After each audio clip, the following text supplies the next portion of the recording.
And now they are the largest by over 70 ships. And that was as of 3 or 4 months ago. In a year period, they surpassed us by 70.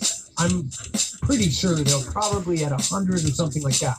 And it was just in April where I was covering the first amphibious carrier. They're now working on their fourth in a few months. So if they can pump out military carriers that normally take years because of their actual ability and the locations that they have the ultimate power. They don't have to wait for somebody to sign off on property. They basically can push anybody out of any property and use that for production.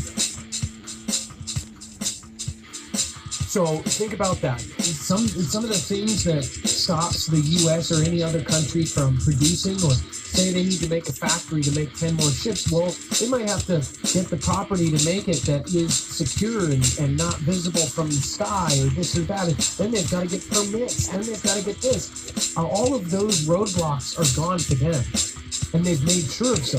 We've had folks call us that are over there, and they've said, this is insane. They're blocking out whole areas of some cities building this stuff. For what reason? At the same time, they told their actual military to prepare for conflict. I mean, these are not very vague signals. They're straight up telling them, hey, spend time with your family right now, say your goodbyes, because we're about to go to conflict. Directly from the military to their soldiers. Some are going to say, oh, well, this is all for theater, and it's all Uganda, and it's all this. Either way, would you rather be prepared than think, oh, no, it's never going to happen, it's just all, news, right?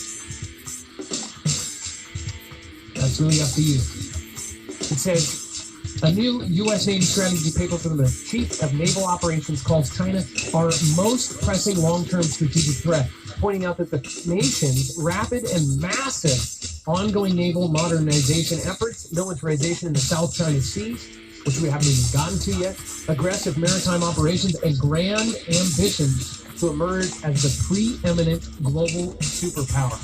It says China is aggressively building a navy to rival our own, already possessing the world's largest fleet. It says China continues to build modern surface combatants, submarines, aircraft carriers, amphibious assault ships, and next-generation fighters. The CNO nav plan states now they are extending their infrastructure across the globe to control access to critical waterways. Chinese naval expansion has been on the Pentagon's radar for many years now because of the pace and scope of which it has been adding new platforms. It's on their radar because they're going, holy crap, look at all the stuff they're building, and they're building it simultaneously, writing blank checks for everything. It says adding new weapon systems and expanding provocative operations in areas near Japan and the South China Sea. The Chinese Navy, which itself already grown to more than 300 ships, also massive. And by the way, it was at 270, so I was right. It's over 100 now. I believe 100 over art. Also massively increases its activity through cooperation with other parts of its maritime force. It says operating under the cover of the world's largest missile force, the PLA Navy plan deploys alongside the Chinese Coast Guard and maritime militia to harass global shipping and exert pressure on regional countries below the level of traditional armed conflict. It says, of equal or greater concern is the reality that China is not only quickly increasing the fleet size, but substantially increasing the drill exercises, combat training operations, and other war preparations of concern to the United States and especially Taiwan.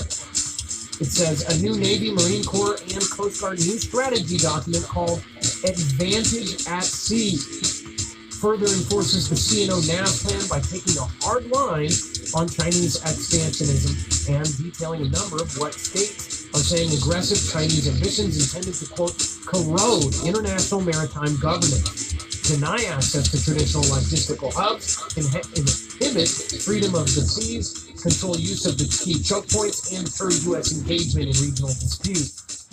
China's Navy, the strategy explains, has nearly